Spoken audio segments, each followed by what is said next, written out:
കാഴ്ചപ്പാട്. അതെ, കാഴ്ചപ്പാട്. ഇന്നത്തെ കാഴ്ചപ്പാടിലേക്ക് എല്ലാ മാന്യ പ്രേക്ഷകർക്കും സ്വാഗതം. എത്ര തരത്തിലാണ് ദുരന്തങ്ങൾ മനുഷ്യന് മേൽ വന്ന് പതിക്കുന്നത്? മനുഷ്യനിർമ്മിതമായ ദുരന്തങ്ങൾ, യുദ്ധം പോലുള്ള ദുരന്തങ്ങൾ നമുക്ക് സഹിക്കാനാവും. പക്ഷേ പ്രകൃതി ദുരന്തങ്ങൾ, നമ്മുടെ നിയന്ത്രണത്തിൽ നിൽക്കാത്ത ദുരന്തങ്ങൾ, ഇപ്പോൾ കുവൈറ്റിൽ സംഭവിച്ചിരിക്കുന്ന അഗ്നിയുമായി ബന്ധപ്പെട്ട്, തീപിടുത്തവുമായി ബന്ധപ്പെട്ടുള്ള വലിയ ദുരന്തം, വലിയ വേദനയാണ് നമുക്ക് നൽകുന്നത്. ഇനിയൊരു ദുരന്തകാലമാണോ നമ്മളെ കാത്തിരിക്കുന്നതെന്ന് അറിഞ്ഞുകൂടാ. ഇപ്പോൾ ഗ്ലോബൽ വാർമിംഗ് എന്നല്ല പറയുക, ഗ്ലോബൽ ബോയിലിംഗ് എന്നാണ് പറയുക. ആ തരത്തിലുള്ള ദുരന്തങ്ങളൊക്കെ നമ്മൾ ക്ഷണിച്ചു വരുത്തുകയാണ് അല്ല എന്നൊക്കെ തർക്കവിതർക്കങ്ങളുണ്ട്. ഏതായാലും വലിയൊരു മഴക്കാലം വരുന്നു. നമുക്ക് ഉരുൾപൊട്ടൽ പോലുള്ള വലിയ ദുരന്തങ്ങളെ നേരിടേണ്ടതുണ്ട്. ഇന്ന് നമ്മുടെ ചർച്ച ഇത്തരം പ്രകൃതി ദുരന്തങ്ങളുമായി ബന്ധപ്പെട്ട. ഇന്നിപ്പോൾ ഈ വിഷയവുമായി ബന്ധപ്പെട്ട് സ്റ്റുഡിയോയിൽ എത്തിയിരിക്കുന്നത് ശ്രീ TR പ്രദീപ് സാറാണ്. അദ്ദേഹം അഗ്നിരക്ഷാ സേനയിൽ നിന്നും വിരമിച്ച ഉദ്യോഗസ്ഥനാണ്. കൂടാതെ സർക്കാരിൻ്റെ DGPയിൽ നിന്നുള്ള പ്രത്യേക അവാർഡിന് പാത്രീഭൂതനായ ഓഫീസറായിരുന്നു അദ്ദേഹം. സ്വാഗതം സാർ. നമസ്കാരം സാർ. ഈ മഴ വരികയാണ്. വലിയ മഴയുടെ ദുരന്തങ്ങളൊക്കെ നമ്മൾ പ്രതീക്ഷിക്കുന്ന ഒരു വർഷവും കൂടിയാണ്. 2 പ്രളയങ്ങൾ നമ്മളെ നടുക്കി കടന്നു പോയിട്ട് അധിക നാളുകളായിട്ടില്ല. ഒട്ടേറെ ദുരന്തങ്ങൾ കണ്ടുകൊണ്ടാണ് പലപ്പോഴും ഓരോ വർഷവും കടന്നു പോകുന്നത്, വർഷക്കാലവും കടന്നു പോകുന്നത്. നമ്മൾ അതിലേക്ക് വരും. അതിലേക്ക് വരുന്നതിന് മുമ്പ് ഇപ്പോൾ കുവൈറ്റിലെ ദുരന്തം ലോകത്തെ നടുക്കിയിരിക്കുകയാണല്ലോ. കുവൈറ്റിൽ മരിച്ച ഭാരതീയർ മാത്രമല്ല, മുഴുവൻ ആളുകൾക്കും, കേരളീയരടങ്ങുന്ന നമ്മുടെ സഹോദരങ്ങൾക്ക് നമുക്ക് ആദരാഞ്ജലികൾ അർപ്പിച്ചുകൊണ്ട് തുടങ്ങാം സാർ. Okay sir. എല്ലാവർക്കും, മരിച്ച മുഴുവൻ ആളുകൾക്കും ഹൃദയവേദനയോടെ ആദരാഞ്ജലികൾ അർപ്പിക്കുന്നു മീഡിയ നെറ്റിൻ്റെ. സാർ, ഈ കുവൈറ്റ് പോലെ വളരെ ഡെവലപ്ഡായ ഒരു രാജ്യം, സാമ്പത്തികമായും സാംസ്കാരികമായും സാമൂഹികമായും ഒക്കെ വളരെ ഉയർന്നു നിൽക്കുന്ന ഒരു രാജ്യമാണ് കുവൈറ്റ്. ആ കുവൈറ്റിൽ ഇങ്ങനെ ഒരു സംഭവം, പ്രത്യേകിച്ച് നമ്മൾ കേരളീയർ അധികം പേർ, 24ഓളം പേർ മരിച്ച ഒരു സംഭവം ശരിക്കും കേരളത്തെ നടുക്കിയിട്ടുണ്ട്. ഇന്ന് 23 ബോഡികളാണെന്ന് ഒരേ സമയം നെടുമ്പാശ്ശേരിയിലെത്തി. ആ കാഴ്ചകളൊക്കെ വല്ലാതെ കണ്ണീര് അണിയിക്കുന്നതായിരുന്നു. സാർ, അതിൻ്റെ ഒരു പശ്ചാത്തലം അതിലേക്ക് വരാം. ഈ കുവൈറ്റ് പോലുള്ള രാജ്യത്ത് ഇതിങ്ങനെ നടക്കാൻ പാടുള്ളതാണോ? ഒരിക്കലുമല്ല. അതിൽ ഈ അഗ്നിബാധ അല്ലെങ്കിൽ ദുരന്തം, ഡിസാസ്റ്റർ എന്ന പേരിൽ നമ്മൾ പറയുമ്പോൾ ഇത് എപ്പോൾ ലോകത്ത് എവിടെ എപ്പോൾ വേണേലും സംഭവിക്കാം. അതാണ് നമ്മൾ മനസ്സിലാക്കേണ്ട ഒരു സത്യം. അത് കുവൈറ്റെന്നോ ഇന്ത്യയെന്നോ അമേരിക്കയെന്നോ മറ്റ് ഒരു രാഷ്ട്രം അതിൽ നിന്ന് മോചിതരല്ല. പക്ഷെ നമ്മൾ ഇതിനെ എങ്ങനെ മാനേജ് ചെയ്യാൻ പഠിക്കുന്നു അല്ലെങ്കിൽ നമ്മൾ തയ്യാറെടുപ്പുകൾ നടത്തുന്നു എന്നിടത്താണ് ഇതിൻ്റെ വിജയം ഇരിക്കുന്നത്. ഇപ്പം നമുക്കറിയാം, നമ്മുടെ അമേരിക്കയിലെ ഭീകരാക്രമണം, ഇരട്ട ടവർ സ്ഫോടനം, അവിടുത്തെ എനിക്ക് തോന്നുന്നു എൻ്റെ കണക്കനുസരിച്ച് 300ഓളം ഫയർഫോഴ്സ് ഉദ്യോഗസ്ഥർ അന്ന് മരണപ്പെട്ടു. ആ ഇരട്ട ടവർ സ്ഫോടനം കാലമേറെ കഴിഞ്ഞെങ്കിലും ഇന്ന് ലോകത്ത് നടന്ന ഏറ്റവും വലിയ ദുരന്തങ്ങളിലൊന്നായിട്ട് ഇന്ന് ചിത്രീകരിക്കപ്പെടാവുന്നതാണ്. അപ്പോൾ ആ തരത്തിലുള്ള വേൾഡ് ട്രേഡ് സെന്റർ അപ്പം ഞാനതൊരു ഉദാഹരണമായിട്ട് പറഞ്ഞു. അപ്പോൾ ഇതുപോലെയുള്ള ഇപ്പം നമ്മൾ ശ്രദ്ധിച്ചു കഴിഞ്ഞാൽ നമ്മുടെ ഇന്ത്യ രാജ്യത്തും മറ്റ് രാജ്യങ്ങളിലും എല്ലാം ഏറ്റവും കൂടുതൽ നമ്മൾ വേദനിപ്പിക്കുകയാണ് നമ്മുടെ ആ ഹോസ്പിറ്റലുകളിൽ ഉണ്ടാകുന്ന തീപിടുത്തം. ഇപ്പം നമ്മുടെ തൊഴിലാളികളെ, ഇന്ത്യക്കാർ, മലയാളികളൊക്കെ ഉൾപ്പെടുന്ന നമ്മുടെ സമുച്ചയത്തിൽ, കുവൈറ്റിലെ താമസ സമുച്ചയത്തിൽ തീപിടുത്തം ഉണ്ടായി. അത് വലിയ ദുരന്തമായി എന്ന് ഞാൻ അതിലേക്ക് വരാം. അതിനു മുമ്പ് നമ്മുടെ ഹോസ്പിറ്റലുകളിൽ പോലുള്ള, അതായത് കൊച്ചുകുട്ടികൾ ഉൾപ്പെടെ അല്ലെങ്കിൽ അമ്മമാരുൾപ്പെടെ പ്രായമായവരോട് നമുക്കറിയാമല്ലോ, ഹോസ്പിറ്റലുകളിലെ ഒരു ചികിത്സയും അതിൻ്റെ സംവിധാനത്തിലേക്ക് വരുന്ന ആളുകൾ അവിടെയും സുരക്ഷിതമല്ലെന്ന് പറയുന്ന ഒരു സാഹചര്യം. അത് പറയാനാവാത്ത ദാരുണമാണല്ലോ. സാധാരണ രോഗികളാണ്, കുട്ടികളാണ്, അവർക്ക് മറ്റുള്ളവരെ പോലെ ഒരുപക്ഷെ രക്ഷപ്പെടാനുള്ള സാധ്യത പോലും ഒട്ടും സാധ്യതയില്ല, ഒരു സാധ്യതയില്ല. ICU പോലുള്ള സ്ഥലങ്ങളിൽ എണീച്ച് നടക്കാൻ പാടില്ലാത്ത ആളുകൾ, അവരെ സഹായിക്കുന്ന ആളുകൾ, കൊച്ചുകുട്ടികൾ, ഗർഭിണികൾ, ഇത്തരത്തിലുള്ള നമുക്ക് ഹോസ്പിറ്റൽ നമുക്കറിയാം. അപ്പോൾ അത്തരം സ്ഥലങ്ങളിൽ ധാരാളം തീപിടുത്തങ്ങൾ ഈ അടുത്ത കാലങ്ങളിലായിട്ട് ഇന്ത്യയിൽ ധാരാളം ഉണ്ടായിട്ടുണ്ട്.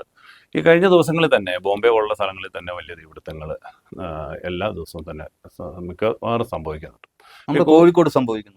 കോഴിക്കോട് മിഠായി തെരുവ് എത്രയോ പ്രാവശ്യം നമ്മൾക്ക് എത്തി. കൊച്ചിയിൽ സംഭവിച്ചു. കഴിഞ്ഞ സൗത്തിൽ റെയിൽവേ സ്റ്റേഷൻ്റെ ഭാഗത്തായിട്ട് പാരഗൺ ടവർ എന്ന് പറയുന്ന ടവർ കത്തി. അതിനു മുമ്പ് നമ്മുടെ ജോയി ലൂക്കാസിൻ്റെ മറ്റേ ജുവലറി ഷോപ്പ്, അങ്ങനെ വൻ തീപിടുത്തങ്ങൾ. ഇതിൽ നമ്മൾ മനസ്സിലാക്കേണ്ടത് നമ്മളുടെ ഇപ്പോൾ കുവൈറ്റിലെ കാര്യം തന്നെ എടുക്കുകയാണെങ്കിൽ അത്ര അഡ്വാൻസ്ഡ് ആയിട്ടുള്ള ഒരു രാജ്യത്ത്, സാമ്പത്തികമായിട്ടും മറ്റ് ടെക്നോളജി അഡ്വാൻസ്ഡ് ഒരു രാജ്യത്ത് ഇത്ര ഒരു തീപിടുത്തം ഉണ്ടായിട്ട് ഇത്രയേറെ മരണം സംഭവിക്കുന്നു എന്ന് പറയുമ്പോൾ അവിടുത്തെ ഈ ഫയർ മാനേജ്മെൻറ്റിലെ ഒരു പരാജയമാണ് എന്ന് നമുക്ക് പറയേണ്ടി വരും. കർശനമായ നിയമങ്ങളുള്ള രാജ്യമല്ലേ അത്?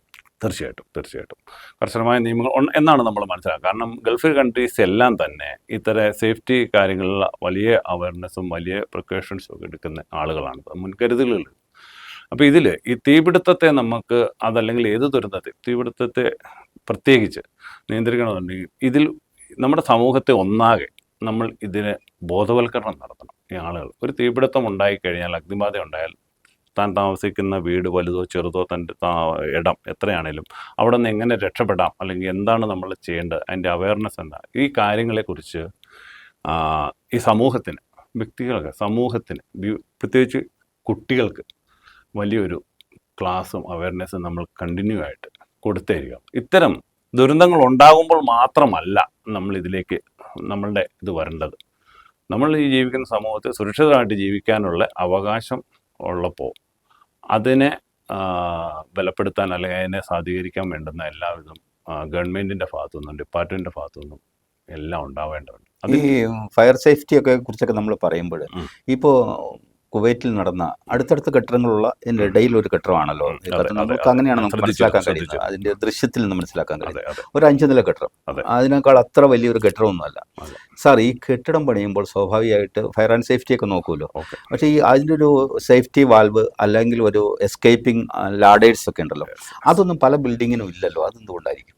അത് നമ്മുടെ കുവൈറ്റിനെ സംബന്ധിച്ച് അവിടുത്തെ നമ്മുടെ ഈ ഫയറുമായിട്ട് ബന്ധപ്പെട്ട അതിൻ്റെ നിയമവശം എന്തെന്ന് നമുക്ക് അധികാരിയായിട്ട് പറയാൻ, എങ്കിൽ പോലും അതിൻ്റെ ഒരു എല്ലാ പ്രദേശത്തും എല്ലാ രാജ്യങ്ങളും അവലംബിക്കേണ്ട ഒരു കാര്യം, ബിൽഡിങ്ങിൻ്റെ വിസ്തീർണം, സ്ക്വയർ ഫീറ്റ് വിസ്തീർണം, അതിൻ്റെ ഉയരം, അതിലേക്കുള്ള രക്ഷാമാർഗങ്ങൾ, വാഹനങ്ങൾ, ഫയർ എഞ്ചിൻ പോലുള്ള വാഹനങ്ങളെ വളരെ പെട്ടെന്ന് എത്തിച്ചേരാനുള്ള സംവിധാനം, ഒരു വലിയ ഒരു 3 നിലയ്ക്ക് മുകളിലേക്കുള്ള കെട്ടിടങ്ങളിലെ ഓൾ റൗണ്ട് മൊത്തം ഒരു ഫയർ എഞ്ചിൻ ചുറ്റി വന്ന് റെസ്ക്യൂ വർക്ക് ചെയ്യാനുള്ള സംവിധാനമൊക്കെ ഉണ്ടാവണം എന്നുള്ളതാണ്.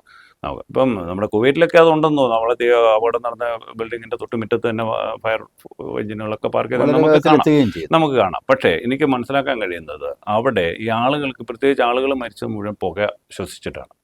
ഈ പുക ശ്വസിക്കുമ്പോൾ ആളുകൾക്ക് പുറത്തേക്ക് കടക്കാനുള്ള എമർജൻസി രക്ഷ എക്സിറ്റ് നമ്മളിപ്പോൾ കണ്ടിട്ടുണ്ടാവും തിയേറ്ററുകളിലും മറ്റും എല്ലാം വളരെ ചുവന്ന അക്ഷരത്തിൽ എക്സിറ്റ് എഴുതി വെച്ചിട്ട്, ആ എക്സിറ്റ് വേണ്ടത്ര ഉണ്ടാവുക. അതിലേക്ക് ഉയർന്ന കെട്ടിടങ്ങളുടെ മേൽനിലയിൽ നിന്നാണെങ്കിൽ വളരെ വേഗം താഴെ എത്താനുള്ള ലാഡർ സംവിധാനങ്ങളുണ്ടാകും. ഒരിക്കലും നമുക്ക് ഈ ഉയരമുള്ള കെട്ടിടങ്ങളിൽ നിന്ന് ഈ അഗ്നിബാധ ഉണ്ടാകുമ്പോൾ ഇതിനെ, ലിഫ്റ്റിനെ നമുക്ക് ആശ്രയിക്കാനാവില്ല. കാരണം പവർ ഫെയിലിയർ ആയിരിക്കും. ഇനി അഥവാ എന്തെങ്കിലും കാണിച്ചാൽ ലിഫ്റ്റ് കയറിയാൽ നമ്മൾ കൊടുക്കാനുള്ള സാധ്യത പലപ്പോഴും ഫയർ അടിയിലത്തെ നിലയിൽ നിന്ന് മേലത്തെ നിലയിലേക്ക് ഒരിക്കലും ലിഫ്റ്റ് നമുക്ക്. അപ്പോൾ എല്ലാം ബിൽഡിങ്ങിൽ അവലംബിക്കുന്ന കാര്യം എന്ന് വെച്ചാൽ വളരെ സേഫ്റ്റി ആയിട്ടുള്ളതും അതുപോലെ തന്നെ എഞ്ചിനീയറിംഗ് പരമായിട്ട് വളരെ കൃത്യമായി നിർമ്മിച്ചിട്ടുള്ളതുമായ ലാഡർ സംവിധാനങ്ങൾ, സ്റ്റെയർ കേസുകളാണ് ഇതിന് ഉപയോഗിക്കുന്നത്. അത് കെട്ടിടത്തിൻ്റെ വെളിഭാഗങ്ങളിലേക്ക് വളരെ പെട്ടെന്ന് തന്നെ ഈ ആളുകൾക്ക് രക്ഷപ്പെടാനുള്ള വീതിയും അതിൻ്റെ ചെരുവും അതിൻ്റെ ഉയരവും പടികളുടെ ഉയരവും എല്ലാം കൃത്യമായി ക്രമീകരിച്ചിട്ടുണ്ട്. കൃത്യമായ അതിൻ്റെ ഡിസൈൻ ഉണ്ട്. തീർച്ചയായും സാറേ, നമ്മുടെ ഇപ്പോൾ കേരളം ഒന്ന് എടുക്കുക. കേരളം ഇപ്പോൾ ഒരു വളരെ വേഗത്തിൽ നഗരവൽകൃതമായി കൊണ്ടിരിക്കുന്നു, ഒരു ഒറ്റ പട്ടണമായി മാറിക്കൊണ്ടിരിക്കുകയാണ്. ഒറ്റ നഗരം എന്ന നിലയിലേക്ക് കേരളം വളർന്നുകൊണ്ടിരിക്കുകയാണ്. സാർ, 24 നിലയുള്ള കെട്ടിടങ്ങൾ, ഒരുപക്ഷെ അതിനേക്കാൾ അധികം ഇല്ലേ ഉള്ള കെട്ടിടങ്ങളൊക്കെ കൊച്ചിയിൽ ഉൾപ്പെടെ കാണാം. തിരുവനന്തപുരം, കോഴിക്കോടൊക്കെ വലിയ നിലയുള്ള കെട്ടിടങ്ങളാണ്. നമ്മൾ ഇത്തരത്തിലുള്ള പ്രിക്കോഷൻസ് നമ്മൾ ഈ രംഗത്ത്, സാർ ഈ ഡിപ്പാർട്ട്മെൻറ്റിൽ വർക്ക് ചെയ്ത ആളെന്ന നിലയിൽ നമ്മുടെ ഈ കെട്ടിട നിർമ്മാണ ചട്ടങ്ങളിൽ ഇതൊക്കെ വളരെ കർശനമായിട്ട് ഉൾപ്പെടുത്തിയിട്ടില്ലേ? കെട്ടിട നിർമ്മാണം കേരളത്തിലെ നാഷണൽ ബിൽഡിംഗ് കോഡ് അനുസരിച്ച് ഇന്ത്യയിലൊട്ടാകെ കെട്ടിടങ്ങൾ നിർമ്മിക്കും. പഞ്ചായത്തിനും അതുണ്ട്, കേരളത്തിനും ഉണ്ട് പ്രത്യേകമായിട്ടുള്ള സംഭവം. അതായത് ഗ്രാമങ്ങളിൽ, മുനിസിപ്പാലിറ്റികളിൽ, കോർപ്പറേഷനുകളിൽ, വലിയ വലിയ സിറ്റികളിലെല്ലാം ചെയ്യുന്നതിന് കൃത്യമായ ബിൽഡിംഗ് കോഡ്സ് ഉണ്ട്.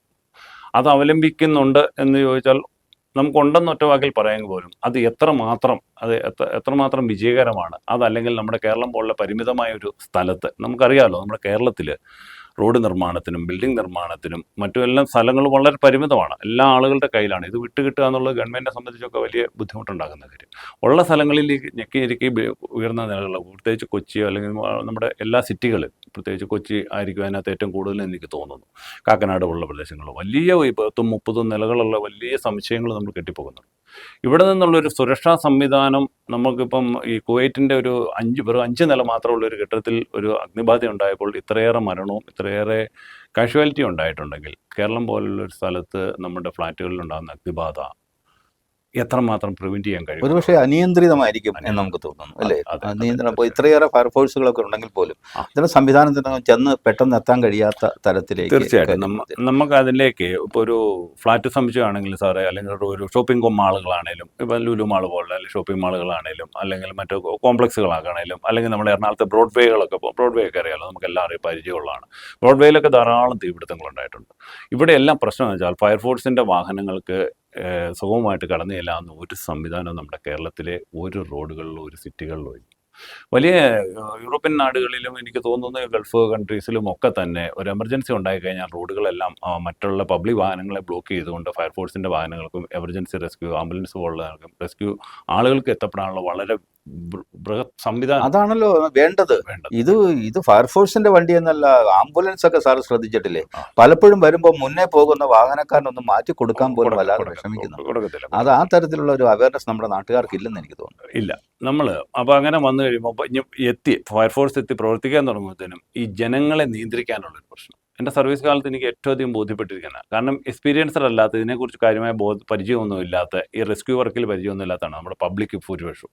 അപ്പം അവരവിടേക്ക് തടിച്ചു കൂടുക, അവർ മൂലം ഇവർക്ക് വർക്ക് ചെയ്യാൻ കഴിയാത്ത അവസ്ഥ വരിക, വാഹനം കൃത്യമായിട്ട് വർക്ക് ചെയ്യാനോ ഓഫീസേഴ്സിൻ്റെ സംവിധാനം ഉണ്ടായ അത് ചെയ്യാൻ പോലീസിനെ കൊണ്ട് കഴിയാതെ വരിക. അവരുടെ തിരക്ക് മാത്രമല്ല സാറേ, ചില അൺനെസസറി കമന്റ്സ് അത് നമുക്ക് സഹിക്കാനാവില്ല. കാരണം അവരൊരു പക്ഷേ ഫയർഫോഴ്സിനെ നിയന്ത്രിക്കുന്ന ഒരു ഘട്ടത്തിലേക്കൊക്കെ അതിനകത്ത് വെള്ളടിച്ചവരുണ്ടാവും, ഇല്ലാത്തവരുണ്ടാവും. നമ്മുടെ തൊഴിലിനെ തടസ്സപ്പെടുത്തുന്ന ധാരാളം അനുഭവങ്ങൾ എനിക്ക് ഉണ്ടായിട്ടുണ്ട്. സാർ, നമുക്ക് കേരളത്തിലേക്ക് ഒന്ന് തിരിച്ചു വന്നാൽ ഈ ഫയർഫോഴ്സിനെ അഗ്നിയുമായി ബന്ധപ്പെട്ട കാര്യങ്ങൾ സാറ് പറഞ്ഞു. ഈ ദുരന്ത നിവാരണം അഗ്നിയുമായി മാത്രം ബന്ധപ്പെട്ടല്ലല്ലോ ദുരന്തം. ഒരിക്കലും. ഇപ്പൊ നമുക്ക് വലിയ മഴ വരുന്നു. ഇനിയുള്ള ഇപ്പോൾ ജൂലൈ ഓഗസ്റ്റ് മാസങ്ങൾ നമ്മളെ സംബന്ധിച്ച് പ്രവചനാതീതമാണ്. എങ്ങനെയാണ് മഴ പെയ്യുന്നത്? ഇപ്പോൾ ഒരു സ്ഥലത്ത് കേന്ദ്രീകരിച്ചാണല്ലോ മഴ പെയ്യുന്നത്. നമ്മളെ സംബന്ധിച്ച് ഉരുൾപൊട്ടലിന് സാധ്യതയുണ്ട്, പ്രളയത്തിന് സാധ്യതയൊക്കെ. സാറിൻ്റെ പ്രളയകാലത്തെ അനുഭവങ്ങൾ ഇതൊക്കെ വെച്ചുകൊണ്ട് നമുക്ക് ഒരു പ്രിക്കോഷൻ ആവശ്യമായിട്ടില്ലേ? തീർച്ചയായിട്ടും. നമ്മുടെ ജില്ല, പ്രത്യേകിച്ച് മൂന്നാർ ഉൾപ്പെടുന്ന നമ്മുടെ പ്രദേശം, സഹ്യൻ്റെ ഈ താഴ്വര എന്ന് പറയുന്നത് എപ്പോഴും നമ്മളൊരു അപകട ഭീഷണി, നമ്മളൊരു ഭീതിയോടെയാണ് മഴക്കാലത്തെ. കഴിഞ്ഞ് 2018 തൊട്ട് ഞാൻ 2005 തൊട്ടുള്ള കഥകൾ, പ്രളയമായിട്ട് ബന്ധപ്പെട്ട കഥകൾ എനിക്കറിയാം. ഞാൻ അതിനകത്ത് നേരിട്ട് വർക്ക് ചെയ്തതാണ്. പോട്ടെ, 2018 പ്രളയം തൊട്ട് നമ്മൾ പറയുകയാണെന്നുണ്ടെങ്കിൽ 18 തൊട്ട് 24 നമ്മൾ നിൽക്കുമ്പോൾ, ഇപ്പം നമ്മളൊരു മഴക്കാലത്തെ അഭിമുഖീകരിക്കാൻ പോകുമ്പോൾ ഇതിലേക്ക് എടുക്കേണ്ട തയ്യാറെടുപ്പുകൾ ഒന്നും എടുത്തിട്ടില്ല എന്ന് വേണം നമുക്ക് പറയാം.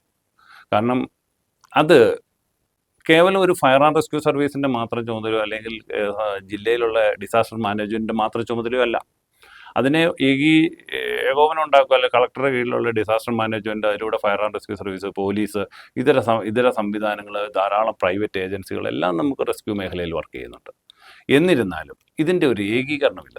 ഒരു ഏകോപനം എന്ന് പറഞ്ഞിടത്താണ് കാര്യങ്ങളുടെ വിജയിക്കുന്നത്. പലപ്പോഴും ഇതിന് ഈ മഴയ്ക്ക് മുന്നോടിയായി ഇത്തരം ഡിപ്പാർട്ട്മെന്റുകളെ ഒന്ന് സമന്വയിപ്പിക്കുക, അവരുടെ ഒരു കൺവെർജൻസ്.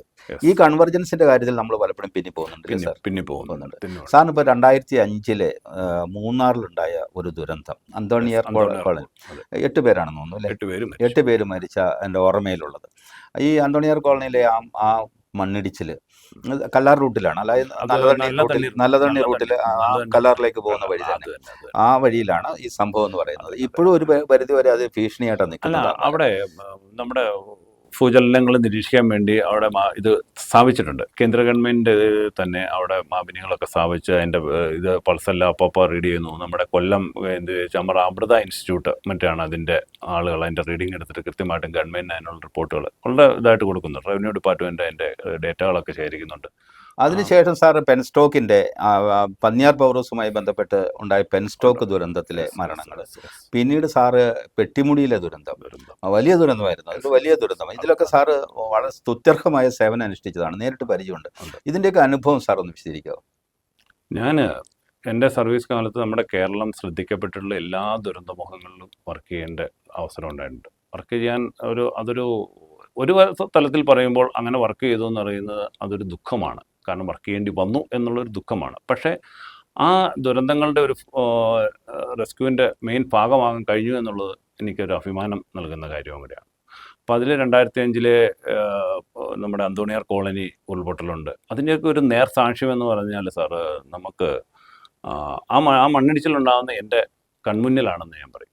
കാരണം എന്താണെന്ന് വെച്ച് കഴിഞ്ഞാൽ അതിനൊരു 2 നാൾ മുമ്പ് നമ്മുടെ അടിമാലി വിശ്വദീപ്തി സ്കൂളിലെ 2 കുട്ടികൾ അതിൻ്റെ 3-4 ദിവസം മുമ്പ് പുഴയിൽ ഒഴുക്കിൽപ്പെട്ട് മരണപ്പെട്ടു.